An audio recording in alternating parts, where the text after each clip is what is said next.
Welcome to our channel. నేను యజ్ఞమూర్తి.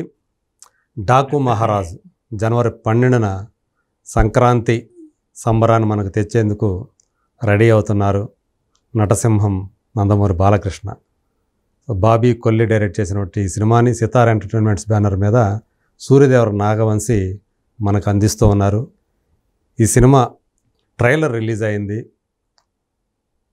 చాలా intense emotions తోటి, అలాగే ఇంటెన్స్ యాక్షన్ తోటి ఈ సినిమా మన ముందుకు రాబోతున్నది అనేది ఆ ట్రైలర్ని బట్టి మనకు అర్థమవుతున్నటువంటి విషయం.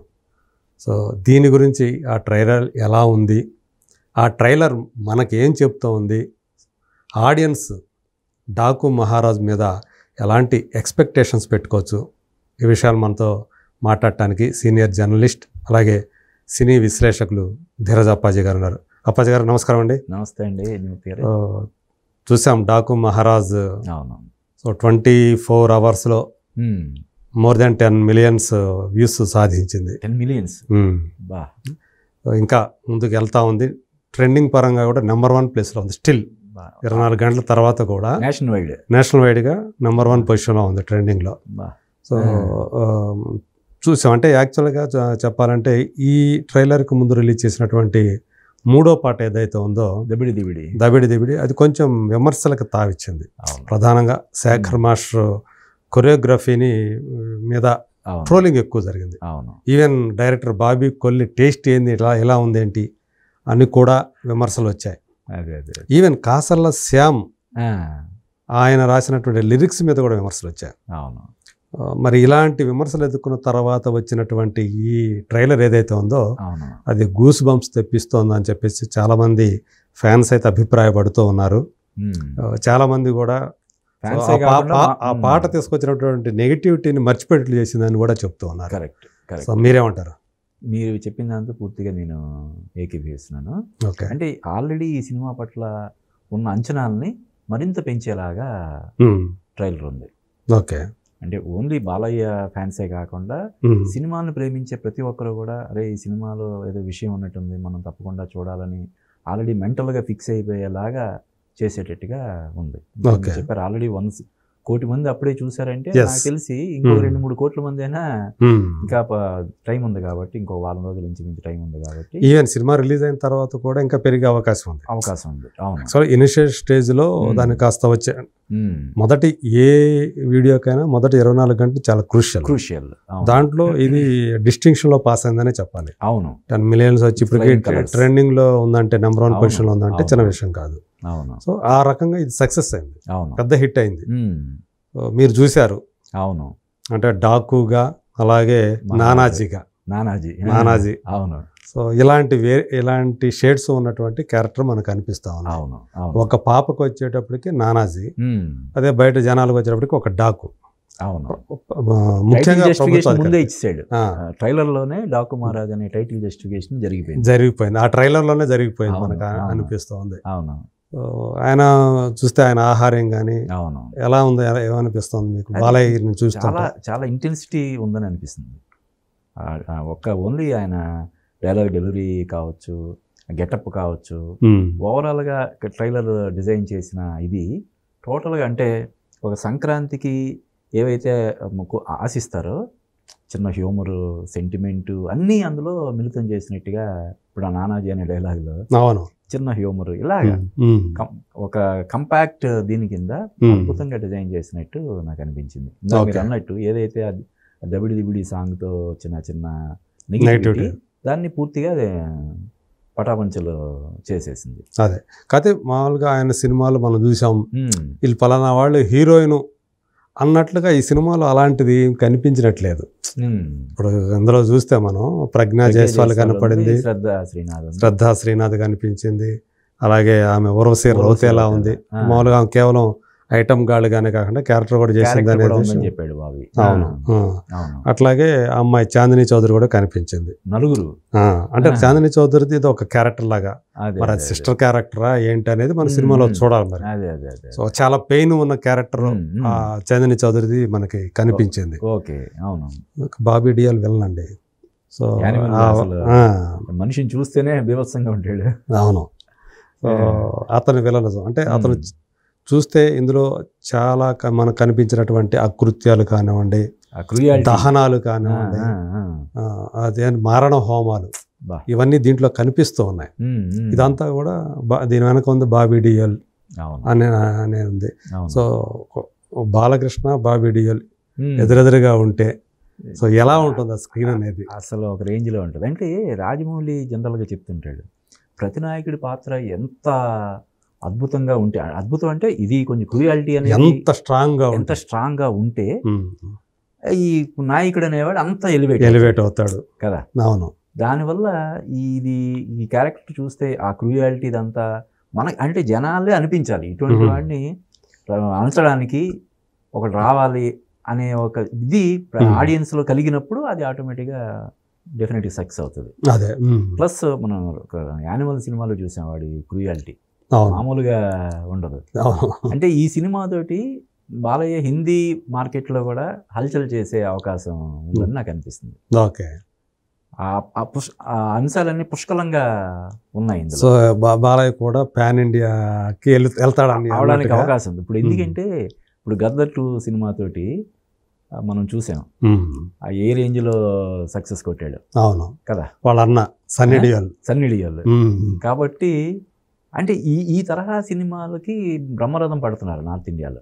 ఇప్పుడు ఎలాగ బాలయ్య మనది 2 రాష్ట్రాల్లో విపరీతమైనటువంటి ఫ్యాన్ ఫాలోయింగ్ ఉంది. ఇక్కడ అక్కడ ఇప్పుడు మనం రీసెంట్గా మార్కో అనే ఒక సినిమా వచ్చింది Malayalam, the most violent film.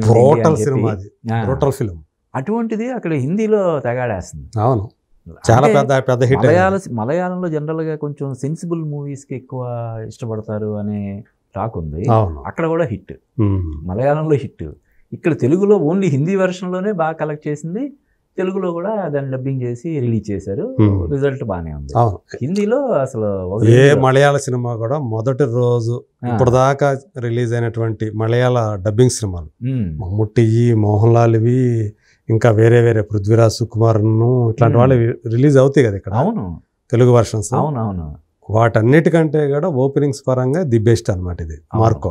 అవును, తెలుగు వెర్షన్ హిందీ వెర్షన్ ద్వారా కూడా మంచి కలెక్షన్స్ ఇక్కడ హైదరాబాద్లో వచ్చింది. అంటే ఆడియన్స్ టేస్ట్ మనం ఇందాక అనుకున్నాం దబిడి పాట విమర్శ అని చెప్పి.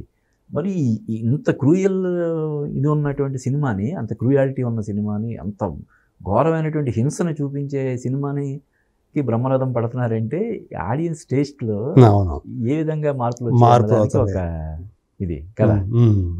మనం పక్క ఏమో సెన్సిబుల్ సినిమాలు రావాలి, లేదా చిన్న దానికి కూడా మనం విమర్శలు ఇది చేస్తున్నాము.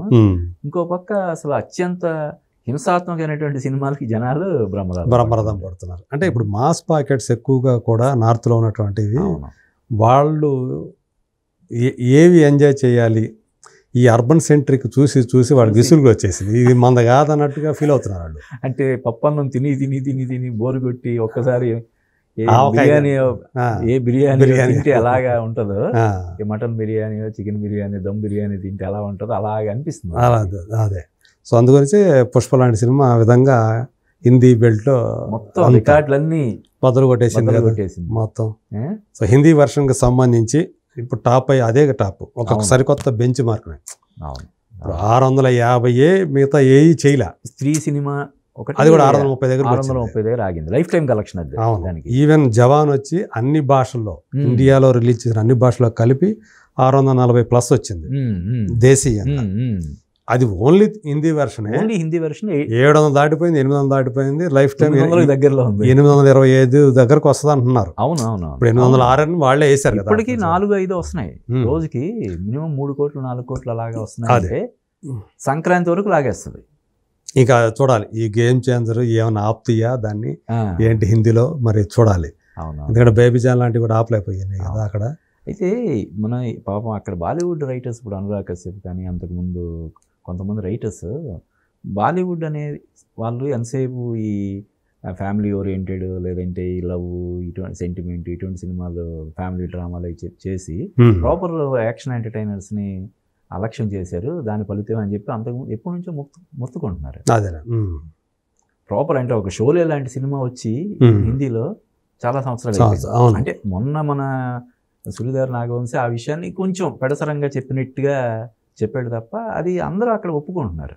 అదే ఈవెన్ హీరోలు అమీర్ ఖాన్ కానీ మన యష్ రాజ్ ఫిల్మ్స్ వీళ్ళందరూ కూడా ఒకసారి ఏంటి మన మేకింగ్ని మనం పునరాలోచించుకోవాలి, ఒకసారి మళ్ళీ ఎలా తీయాలి ఏంటనేది ఒకసారి చూసుకోవాలనే పరిస్థితిలో ఇప్పుడు బాలీవుడ్ ఉంది. ఎందుకంటే ఒక డబ్బింగ్ సినిమా వెళ్ళి రికార్డులు మొత్తం బ్రేక్ చేసేయడం ఏంటి, 800 కోట్ల పైన కలెక్ట్ చేయడం ఏంటి. అవును, హీరో మన డబ్బింగ్ అయితే అల్లు అర్జున్ డబ్బింగ్ చెప్పుకోలేదు, అక్కడ లోకల్ కాదు కాదు శ్రేయస్ తల్పడే చెప్పింది, అతనికి డబ్బింగ్ శ్రేయస్ తల్పడే. ఓ అందులో రష్మిక యానిమల్ ద్వారా పాపులర్ అయింది తప్ప మిగతా వాళ్ళందరూ అనసూయ ఎవరికి తెలుసు, సునీల్ ఎవరికి తెలుసు, మిగతా వాళ్ళందరూ ఎవరికి తెలుసు, వాళ్ళకి ఎవరికి తెలియదు, ఎక్కువ తెలియని వాళ్ళే కదా. ఫహద్ ఫాజిల్ కూడా అక్కడ అంత పాపులర్ ఏం కాదు, మన సౌత్ లో పాపులర్ అయినప్పుడు అక్కడ కాదు. అయినా సరే ఆ సినిమా మొత్తం రికార్డులు. నేను అదే అనుకుంటున్నాను, ఇప్పుడు ఏ మాత్రం ఎక్కినా ఈ డాకు మహారాజు కూడా అక్కడ అద్భుతాలు చేసినా మనం ఆశ్చర్యపోని అవసరం లేదు. ఇతను నాగవంశి అన్నాడు, అది తమన్ బ్యాక్గ్రౌండ్ స్కోర్ చూసిన తర్వాత once in a lifetime experience అనిపించేటట్లు ఉంది అని చెప్పేసి అతని, అంటే అతని బ్యాక్గ్రౌండ్ స్కోర్తో సినిమా చూస్తే నాకు అలా అనిపించింది, life in a once in a life time experience అని.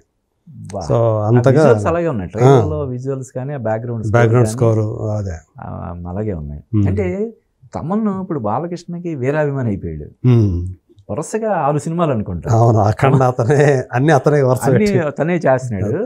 అందువల్ల అభిమానం అనేది కూడా ఈ రిఫ్లెక్ట్ అయ్యేలాగా ఉంది. సో ఈ అంటే ఈ ట్రైలర్ చూస్తే మాత్రం ఈ సినిమా పట్ల ఇప్పటికే ఉన్న, ఇందాక నేను చెప్పినట్టు ఇప్పటికే ఉన్న అంచనాలు రెట్టింపు అయ్యేలాగా ట్రైలర్ ఉందని మనం ఖచ్చితంగా చెప్పొచ్చు. ఓకే అండి, థ్యాంక్ యూ. థ్యాంక్ యూ అండి.